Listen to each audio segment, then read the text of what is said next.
Hi, so in this video I'm going to talk about my chemo. So I've done 2 videos now about my diagnosis of breast cancer back in July 2019. So if you wanted to see those 2 first.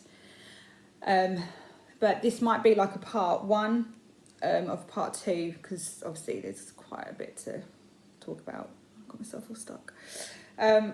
So I ended up seeing my oncologist a couple of days after my diagnosis, and she told me about my 10-year treatment plan, which would consist of 6 rounds of chemo of docetaxel, 18 rounds of Herceptin, 5 years of Zoladex, 2 years of zoledronic acid, and 10 years of tamoxifen. But I'll probably just kind of zone in a bit more on the chemo side of it today.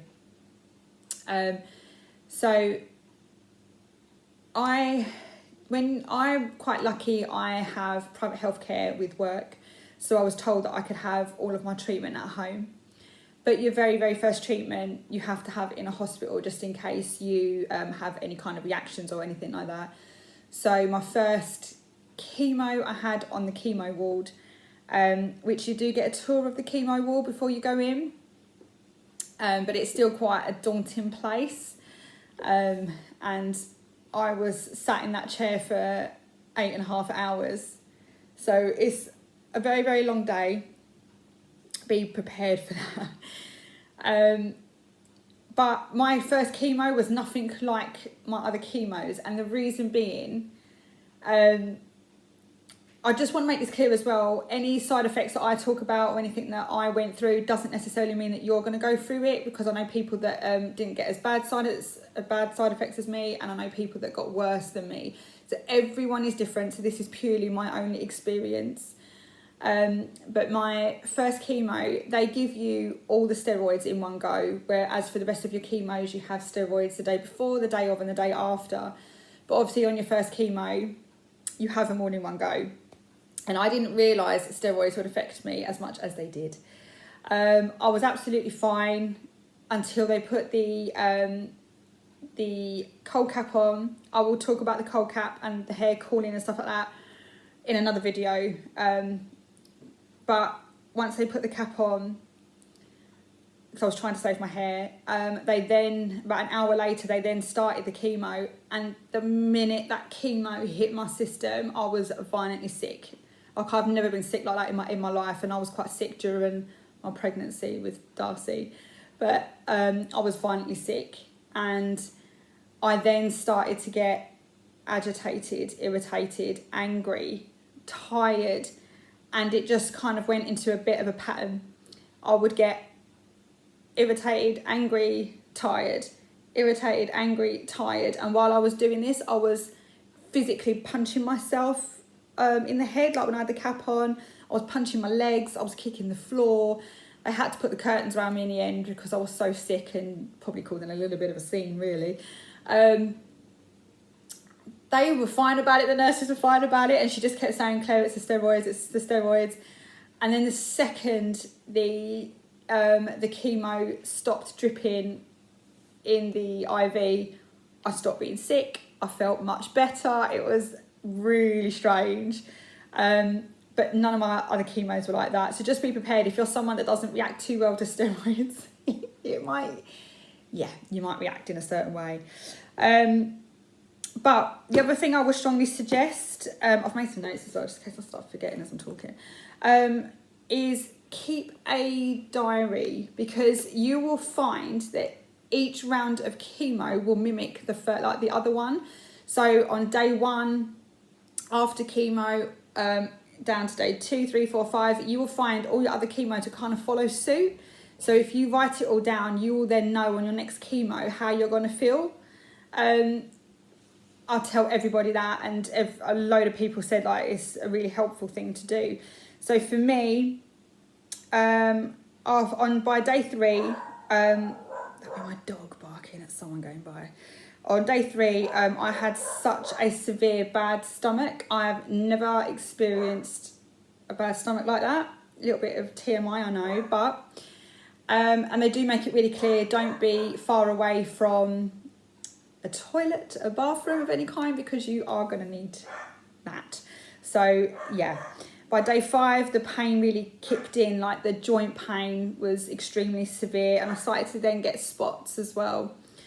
By day 6, throbbing pain in my spine, and you basically feel like you've got a severe case of the flu. It's even worse than that, but that's the only way I can kind of describe it. That pain, that achy pain that you get in your muscles and your joints when you're really not well, it's like that, but it was like tenfold. But I do have fibromyalgia as well, so it could have been that was playing up on top of it. By day 7, the pressure in my nose was so severe that it just started to bleed, and it bled every single day. Even after my chemo completely stopped, I was still getting it, because you lose the hair in your nose really, really quickly. And I ended up with literally, which is still now, I've got splits and sores, and I get infections in my nose even now, and I still have medication for that now. So yeah, that's not very fun.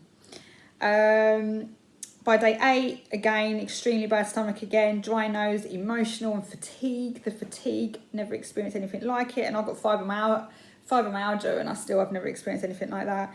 Day 11, mouth sores. Oh my God, I've never, ever, I mean, we've all had an ulcer, we've all had mouth sores before, but I was just riddled in them inside, and it was horrendous. Which they do give you stuff for this, so don't, they give you stuff for the sickness and for the mouth sores and all this kind of stuff.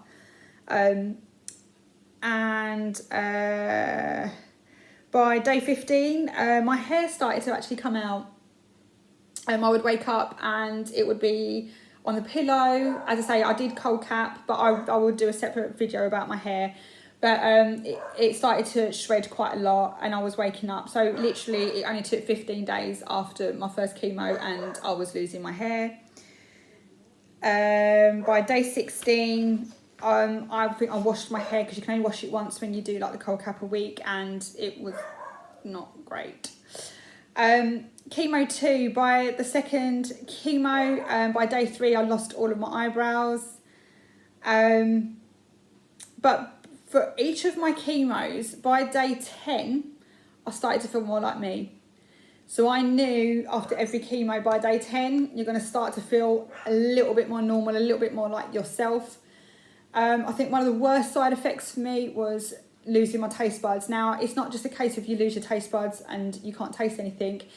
It's a case of you have no idea what you're eating or you're drinking, and everything for me tasted rotten and just tasted like I was just like eating blood, basically. And my poor mum and aunt that stayed with me through all my chemos were cooking me all these different things, and I couldn't even tell you what they were. And I remember just crying with every mouthful, because obviously you've got these mouth sores, you're eating rotten food, and you have to eat because you're starving because of the steroids, and you feel sick, and you don't know if you feel sick because you want to eat or you feel sick because of all the drugs. It's honestly, it's not just a physical thing you go through, it's an emotional thing that you go through as well. I had a lot of pain in my knees. My joints in my knees were awful, so to walk was extremely painful. Your nails get really brittle, and stuff like that. Now, I'm only kind of going on these quite quickly, but what I kind of want to stress is you will get through it. You will get through it. There will be days, I literally had days where I felt like I couldn't do it anymore. And not you want to give up, but you feel like your body was giving up and you just couldn't do it. But I refused to let myself say, I can't do this, or I'm not going to do it. I refused. My little girl was only 2. I had to do it for her. So I used to turn around and say, I can do this, right? I can do it. And everyone would be like, yeah, okay, come on, you can do it. And honestly, that's my biggest thing. And lean on people. You need support. Everyone needs support. You can't do this on your own. Lean on people. I've got an Instagram page, Claire versus Cancer, and I talk to women all the time. And men that are going through this as well. And you'll be surprised what your body can actually put up with and what it can do. So please, whenever you feel like it's getting too much, because you can't explain to someone how you feel unless you've been through chemo, you will never be able to explain to someone how you feel. you just don't feel right, and that's the only way to say it. But please reach out to me, reach out to anyone that you need to. But I'm going to go and I'm going to stop crying now because no one needs to see that. But I will do another video on my other treatments that I mentioned in the beginning of this one. But yeah, that was my chemo story in the end. Thank you.